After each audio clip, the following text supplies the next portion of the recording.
할렐루야. 하나님께서 오늘도 우리에게 크신 은혜 주실 줄로 믿습니다.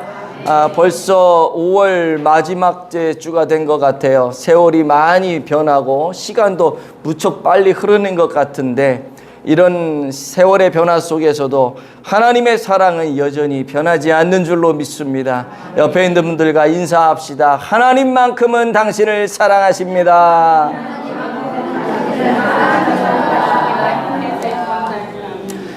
오늘 말씀은 결혼식 주례 말씀입니다. 왜 긴장들 하세요? 결혼식 때 많이 쓰는 말씀이라고요. 오늘 여러분들이 이미 살아오신 지 오래되었지만 다시 한번 옛날 결혼할 때 그 기억을 추억하면서 식었던 사랑이 있으면 다시 한번 회복되어지고, 우리 가정 안에서 하나님의 영광이 나타나기를 소원하는 마음으로 그렇게 말씀을 들었으면 좋겠습니다. 한 폭의 아름다운 그림을 그리고 싶어 했던 어떤 화가가 그 마을에 존경받는 목사님 한 분을 찾아갔습니다. 그리고 이렇게 물었어요. 목사님, 이 세상에서 가장 아름다운 것은 무엇이라고 생각하십니까? 그 아름다운 그림을 그리기 위해서 이렇게 물어봤던 거죠. 그랬더니 목사님이 이렇게 말씀하세요. 이 세상에서 가장 아름다운 것은 믿음이지요. 믿음은 우리의 모든 것들을 이기게 합니다. 슬픔은 뒤를 돌아보게 하고, 걱정은 주위를 둘러보게 하면서 마음을 힘들게 하지만, 믿음은 위를 바라보게 합니다. 믿음이야말로 모든 절망을 이기게 하는 힘이며 죽음까지도 정복할 수 있는 생명입니다. 이렇게 얘기를 해요. 믿음이 이 세상에서 가장 아름다운 거구나. 화가가 고개를 끄덕끄덕거리면서 또 다른 사람을 찾아갑니다. 이제 결혼식을 막 치른 신부였어요. 신부는 화가에게 이렇게 대답을 합니다. 이 세상에서 가장 아름다운 것은 사랑이지요. 사랑은 가난도 부유하게 하며 눈물도 달콤하게 만들고 적은 것도 많게 하는 것이 사랑입니다. 그것도 또 듣고 나니까 맞는 것 같아요. 또 끄덕끄덕합니다. 또 다른 사람을 찾아가서 묻게 돼요. 요번에 만난 사람은 전쟁을 치르고 나서 지쳐있는 병사였습니다. 이 병사에게 화가가 묻습니다. 이 세상에서 가장 아름다운 것은 무엇이라고 생각하십니까? 병사가 대답을 해요. 세상에서 가장 아름다운 것은 평화입니다. 평화는 전쟁을 멈추게 하고 참된 안식과 기쁨을 가져다 주기에 우리 모두의 참 소망이지요. 이 이야기를 다 듣고 화가가 고민에 빠지게 되었습니다. 왜냐하면 세상에서 가장 아름다운 것이 하나로 귀결될 줄 알았는데 사람마다 다른 이야기를 하는 거예요. 어떤 사람은 믿음이라 그러고, 어떤 사람은 사랑이라 그러고, 어떤 사람은 평화라고 이야기를 하니 도대체 무엇을 그려야 할지 고민을 하면서 집에 돌아오게 되죠. 집에 돌아오는데 갑자기 문을 열면서 아빠 하고 달려오는 그 아이의 그 모습 속에서 아빠를 신뢰하고 믿는 믿음이 생기는 것들을 느끼게 되었던 것이죠. 그리고 그 아들을 자신이 꽉 안고 있는데 그 모습을 지켜보는 아내의 눈빛 속에서 사랑을 보게 됩니다. 그리고 그 순간 이 화가의 마음에는 말할 수 없는 평화와 평강이 찾아오게 되는 거죠. 그래서 이 화가가 그림을 그리기 시작하는데 그 그림이 뭐냐? 가정이라는 그림입니다. 여러분, 이 세상 누가 만드셨을까요? 하나님이 만드셨죠. 하나님이 태초에 천지를 창조하셨어요. 빛이 있으라 그랬더니 빛이 나타나고요. 궁창이 있으라 그러니까 궁창이 나타나고요.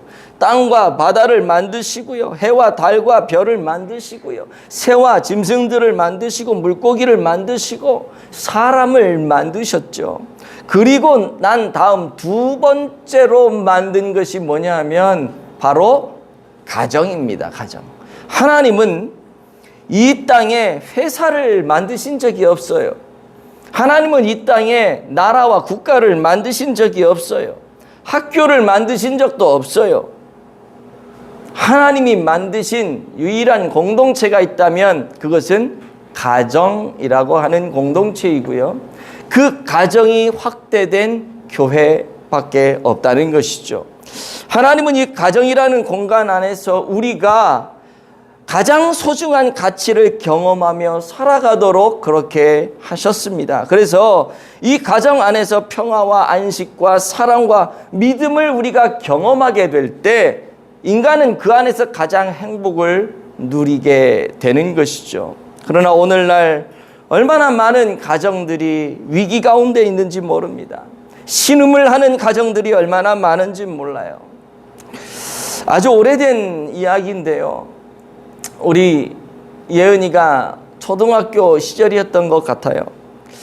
그 교회에서 무슨 캠프를 하는 것 같았는데 캠프를 가니까 이제 제가 아빠잖아요. 가가지고 주일학교에 가서 제가 물었어요. 예은아, 너 뭐 필요한 거 없어? 놀러 가니까 용돈이라도 좀 주려고 갔는데 예은이 옆에 있던 어떤 아이가 그러는 거예요. 제가 예은이 사줄 거예요. 그러는 거예요.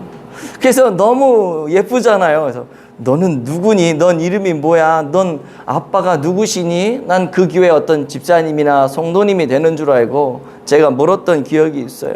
근데 이 아이가 대답을 잘 못합니다. 아빠가 누구냐고 묻는 물음에 대답을 잘 못해요. 그러더니 아빠 교회 안 나오세요? 그러는 거예요. 아, 그렇구나. 그래서 제 마음에 아빠가 안 계시나 보다 이런 느낌을 제가 그때 받았거든요. 그래서 그러면 엄마는 교회 잘 나오시니? 엄마는 누구신데? 그랬더니 엄마는 돈 벌러 갔어요. 그러더라고요. 그래서 제가 그 아이의 잠깐의 그 대화 끝에 느꼈던 건 뭐냐 하면 이 아이의 가정이 깨진 가정일 수 있겠구나라는 생각을 제가 한 적이 있어요. 그리고 나중에 집에 와서 제 딸아이에게 이야기를 들어보니까 그런 거죠. 그 아이가 아빠와 엄마랑 싸우는데 서로 목을 조르고 싸웠다고. 그거를 그 아이가 봤다고. 그 이야기를 제 딸아이가 저에게 해주더라고요. 이 마음이 얼마나 아프던지. 그래서 저는 오늘 5월 가정의 달 이 마지막 주일에 하나님이 세우신 아름다운 가정, 행복한 가정을 꾸려가려면 어떻게 꾸려가야 될지 그 비결을 제가 천기 누설을 해서 오늘 공개하려고 합니다.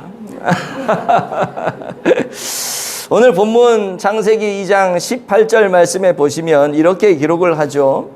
여호와 하나님이 이르시되 사람이 혼자 사는 것이 좋지 아니하니 내가 그를 위하여 돕는 배필을 지으리라 하시니라.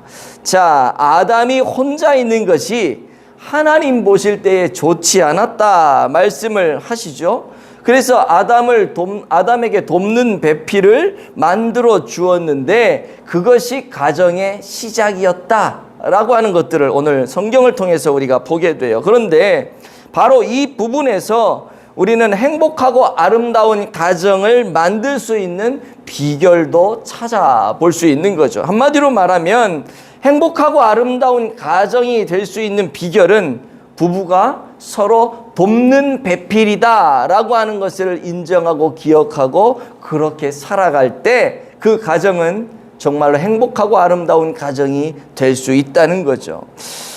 조금 전에 읽었던 이 18절의 말씀을 잘못 이해하게 되면요.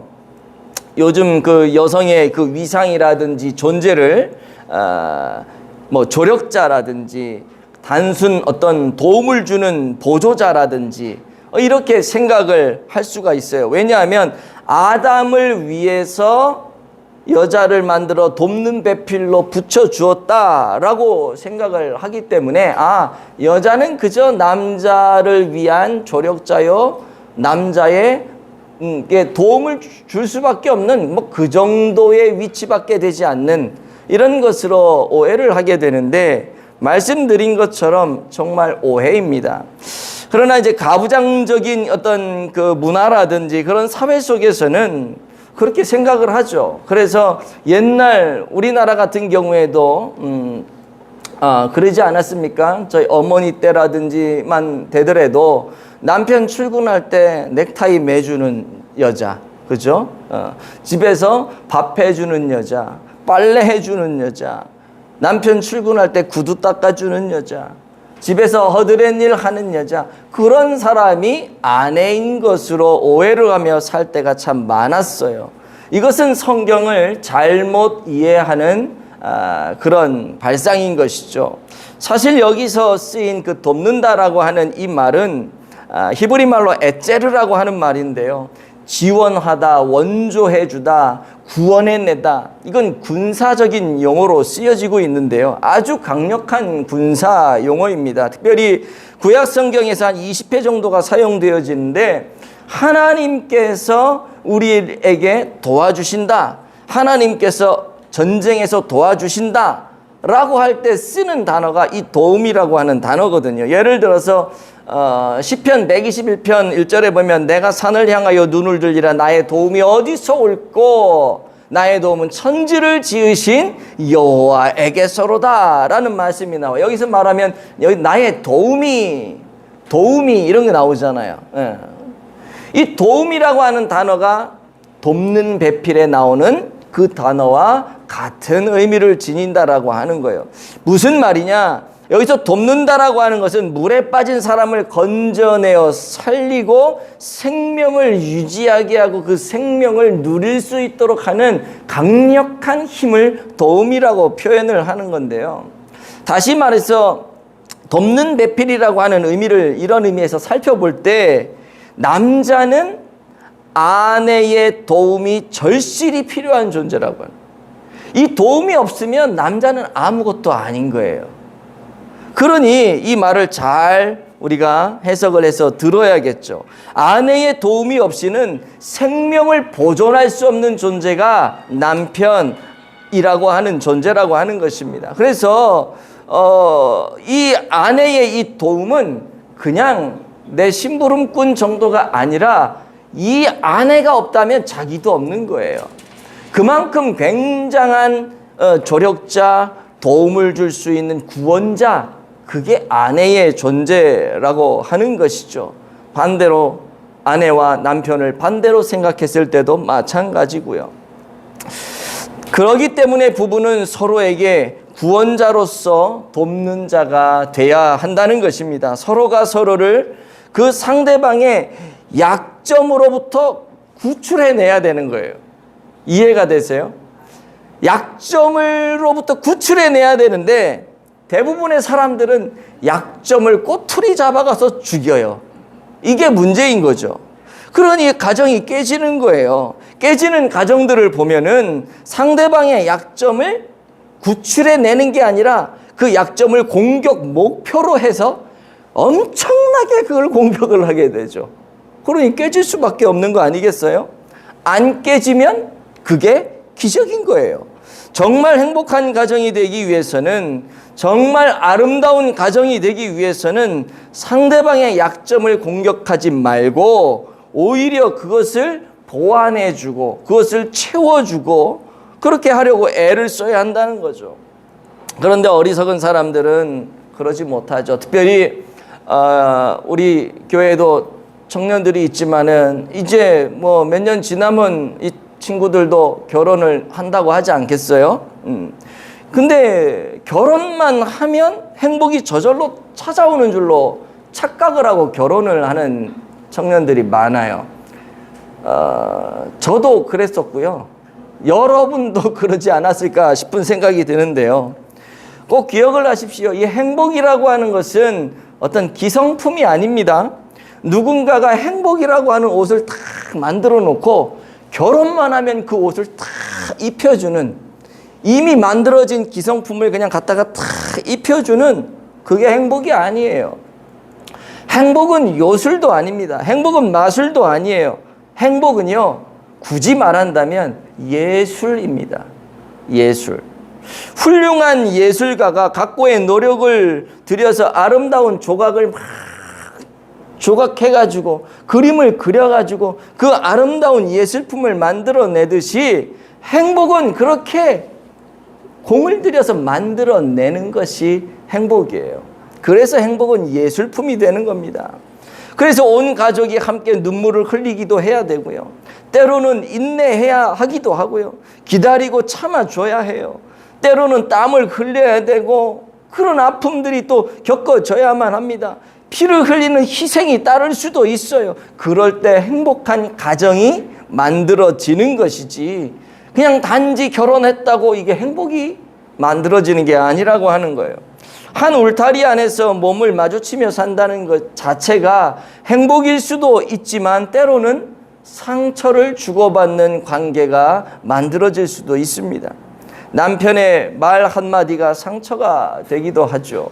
아내의 투정 한마디가 남편의 가슴을 찢어 놓기도 합니다. 그렇지 않아요, 여러분? 그렇지 않아요.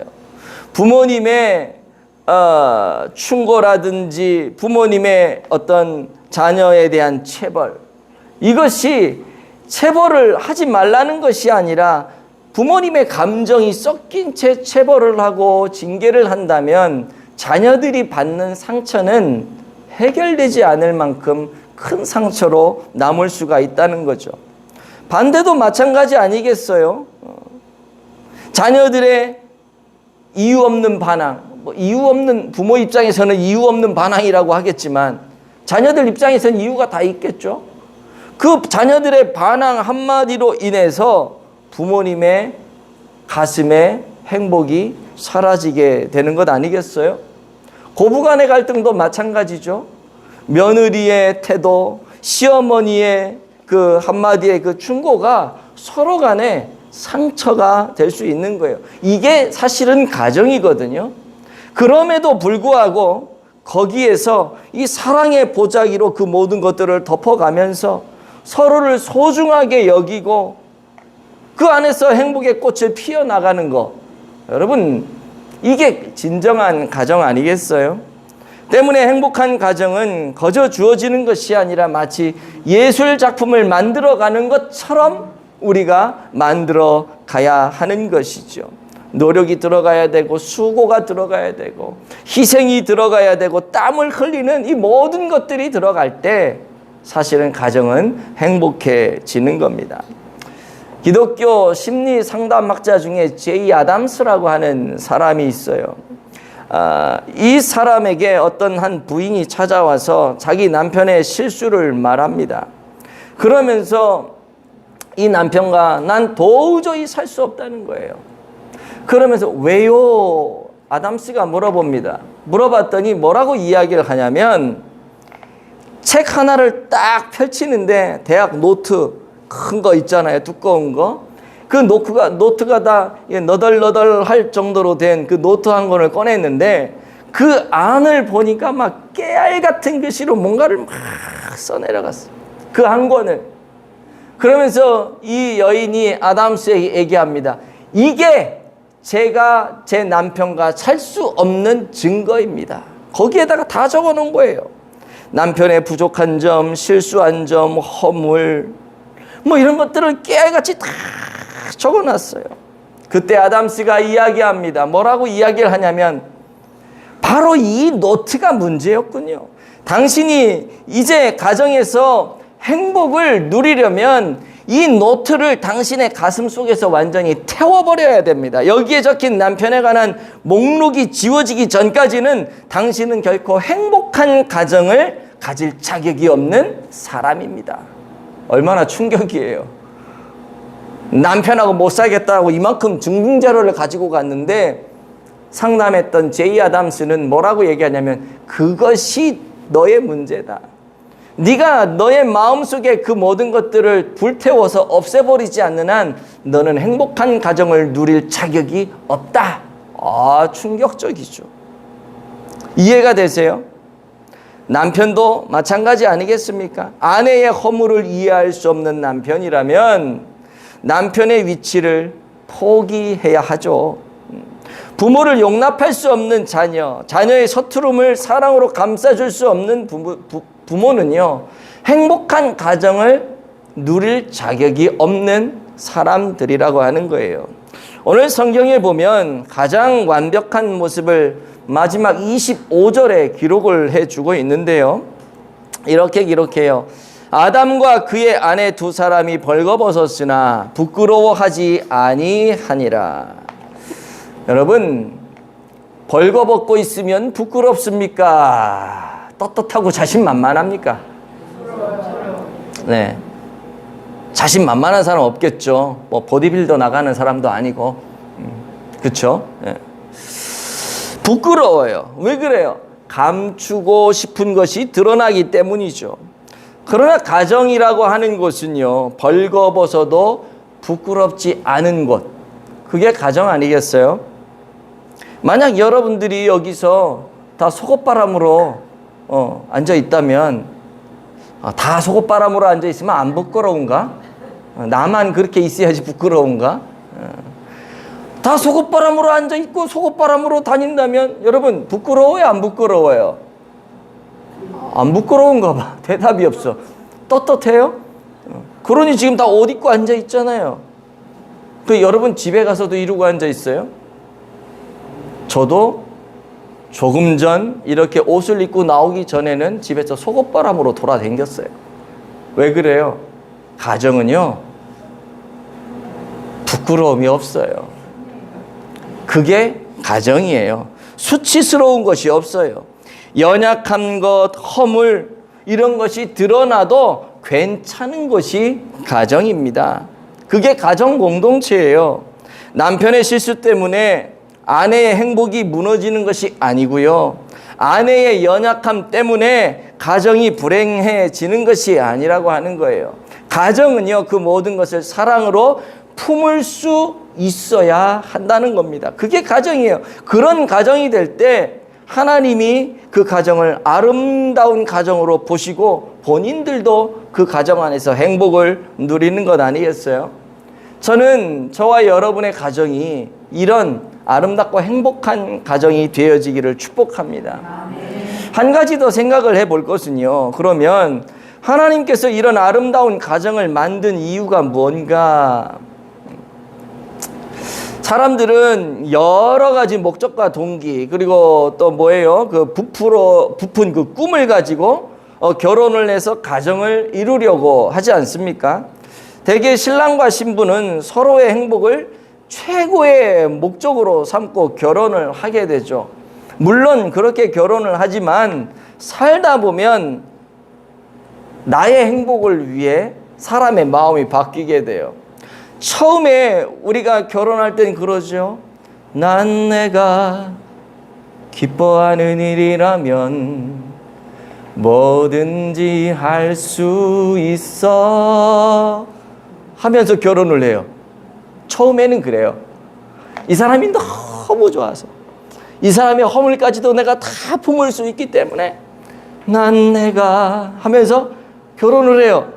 근데 결혼을 하고 나서 조금만 지나면 갑자기 취소. 난 내가 기뻐하는 일이 아니라 난 내가 좋아하려고, 이렇게 바뀐단 말이에요. 그러니 행복한 가정을 만들어갈 수 없는 것 아니겠어요? 그러나 또 어떤 사람은 이런 목적도 없이 결혼을 하는 사람도 있어요. 시간이 되어지고 나이가 차고 주변에서 결혼들을 하고 뭐 그러다 보니까 이러다 나도 결혼을 해야 될 것 같은데 특별한 목적이 없이 그냥 때가 된 것 같아서 어떻게 나도 해야겠다. 그래서 아무런 이유도 없이 사랑도 없이 그냥 결혼을 해서 가정을 꾸리고 살아가는 사람도 있어요. 그런데 성경은요, 이 결혼에는 분명한 목적이 있다고 알려주고 있어요. 결혼에는 분명한 목적이 있는데 그것이 뭐냐? 하나님의 분명한 목적과 계획을 우리가 알 수 있어야 되는 건데 2장 18절을 다시 한번 볼게요. 아까 읽었지만 여기 보시면 여호와 하나님이 이르시되 사람이 혼자 사는 것이 좋지 아니하니 내가 그를 위하여 돕는 배필을 지으리라 하시니라. 자, 여기 보시면은요, 가정을 하나님이 돕는 배필을 만들어서 가정을 이렇게 꾸리게 하신 이유가 있는데, 그게 뭐냐면 남자 혼자 있는 게 하나님 볼 때 좋지 않아. 그래서 배필을 만들어서 붙여줬어요. 누구 좋으라고? 나 좋으라고. 하나님 좋으라고. 그러니까 가정의 목표는 뭐냐 하면은, 성경적인 목표는 뭐냐 하면 신랑 신부 좋으라고가 아니라 하나님 좋으라고 가정을 만든 거예요. 이거 우리가 꼭 기억을 해야 됩니다. 가정을 만든 이유는 하나님이 기뻐 받으시려고, 그 가정을 통해서 하나님이 영광 받으시려고, 그래서 가정을 만든 겁니다. 이게 성경적인 가정관이에요. 이게 성경적인 결혼관이에요. 세상의 결혼관과 차이가 분명하죠. 대답을 안 해. 싫은가 보네. 아, 죄송해요. 없는 분들은 네, 열심히 노력을 하셔서 하나님 영광을 나타낼 수 있도록. 자, 여러분, 성경적인 결혼관에 의하면 결혼의 첫 번째 목적은 뭐냐 하면, 가정을 꾸리는 첫 번째 목적은 하나님을 더욱 기쁘시게 하는 거예요. 하나님께 더욱 영광 돌려드리는 것, 이것이 목적이라고 하는 거예요. 그러나 세상의 결혼관, 세상의 가정관은 뭐예요? 우리 둘이 알콩달콩 잘 사는 것. 처음에는 그거였다가 나중에는 뭐예요? 나의 행복을 위해서. 그러니까 남자들 집에 가면 처음에는 막 결혼 전에는 막 사바사바 해가지고 막 어떻게든 내 사람 만들려고 막, 내 사람 딱 되면 그때부터는 뭐예요? 완전 태도가 바뀌죠. 모든 남자가 다 똑같다고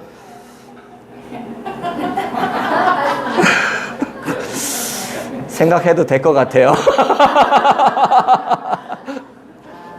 뭐 여자는 안 그러겠어요. 다 똑같지. 나 편하려고.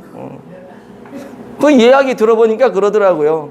남편들이 좀 멀리 가거나 또 아내분들이 뭐 주말 부부라든지 뭐 이렇게 어쩔 수 없이 그렇게 살아가는 분들이 요즘에 많잖아요. 얘기 들어보면 그래요. 아니, 그냥 가끔씩 보는 것도 좋아. 왜? 가끔씩 보면서 통장에는 꼬박꼬박 월급 들어오거든. 그건 뭐예요?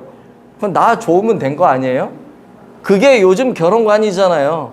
나 편하고 나도 좀 여가 생활하고 사는데 지장 없고 내 아내랑 내 남편이랑 그냥 가끔씩 만나서 맛있는 거 먹고 그러면 그게 더 좋은 거 아니에요? 이게 요즘, 여기 아멘하면 어떡해, 여기에다가.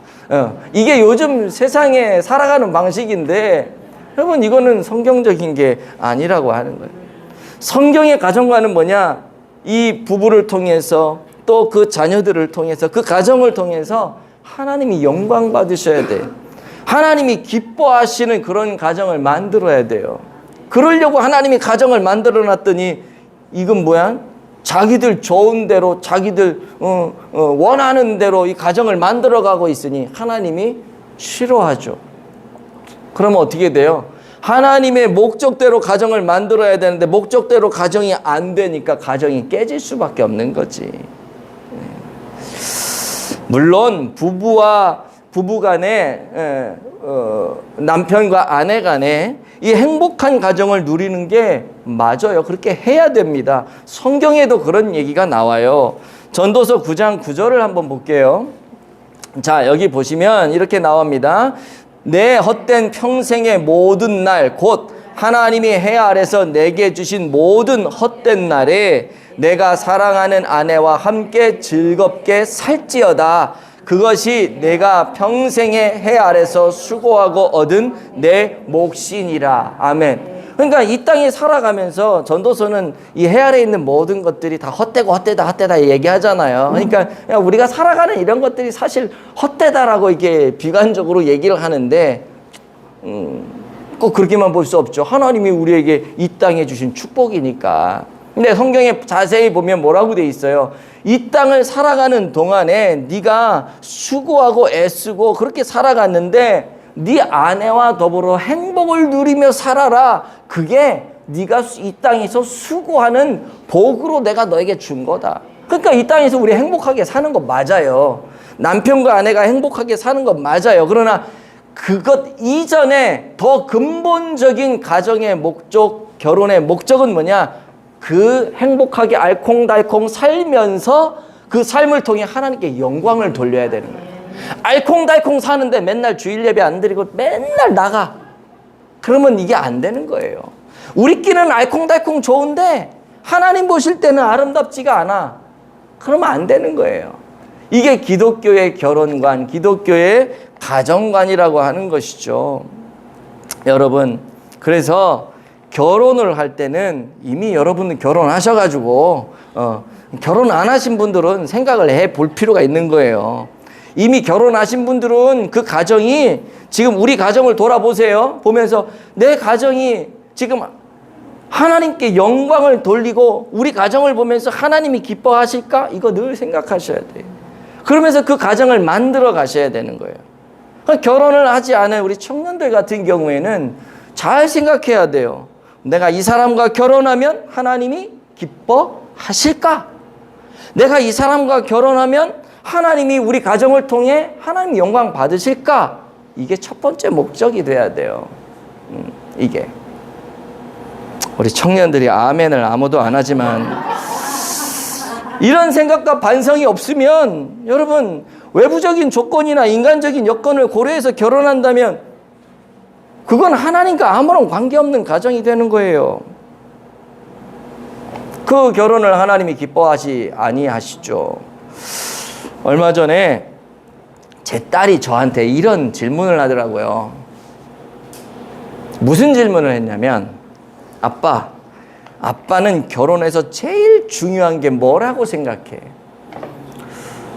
지가 결혼하고 싶은 생각이 들어서 그러는 건지 모르겠는데 아빠의 의중을 알고 싶어서 그런 것 같은데 제가 순간 고민할 필요도 없어요. 저는 늘 머릿속에 딱 갖고 있는 생각이 있기 때문에 한 3가지 순서대로 좀 얘기를 해달라 그러더라고요. 그래서 제가 그랬어요.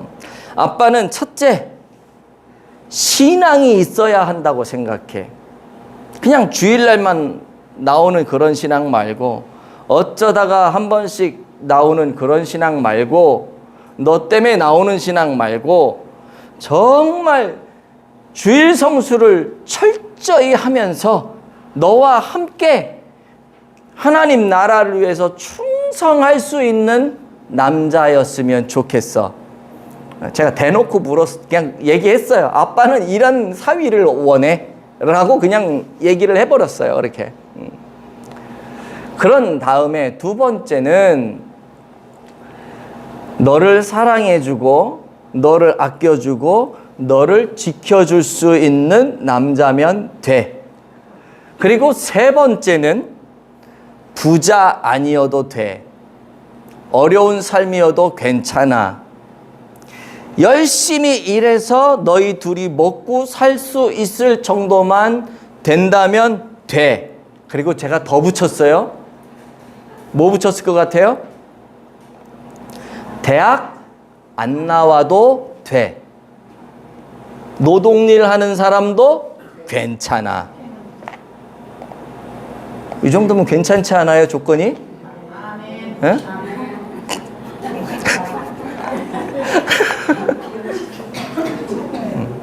그러고 제가 마지막에 한마디를 더 했어요. 근데 이게 1순위, 2순위, 3순위 매기기가 참 어렵다. 그러나 그 중에 하나 1순위를 고르라고 한다면 아빠는 신앙이야. 제가 이런 이야기를 한 이유가 뭐냐면 늘 제 머릿속에는 이 성경적인 가정관, 하나님이 원하시는 가정관, 결혼관을 제가 늘 생각하며 살고 있기 때문이 아니겠습니까? 결혼을 통해서 그 가정이 하나님께 영광 돌리는 것, 그것이 하나님이 원하시는 가정이고 성경이 말하는 결혼관이요 가정관이라고 하는 사실, 여러분들 그냥 머리로만 한 귀로 듣고 한 귀로 흘려보내지 말고 오늘 가정의 달을 맞이해서 이 가정의 달 마지막 주에 말씀드리는 이걸 꼭 가슴에 좀 새기셨으면 좋겠습니다. 결혼을 하여 가정을 꾸릴 때는 이것을 먼저 봐야 되는 거예요. 외모만 보면 안 돼요. 인간적인 모습만 보면 안 돼요. 그것도 중요하지만 이 외형적인 모습만 가지고 가면 분명히 어려움을 겪게 됩니다. 내면을 봐야 돼요. 중심을 봐야 돼요. 그럴 때 하나님이 그런 가정을 통해 영광 받으시는 거죠. 말씀을 맺겠습니다. 여러분은 아름답고 행복한 가정을 원하십니까? 왜 이렇게 아멘이 작아요? 아름답고 행복한 가정을 원하십니까? 원해야죠. 내가 못하더라도 원하기는 해야 될 거 아니에요.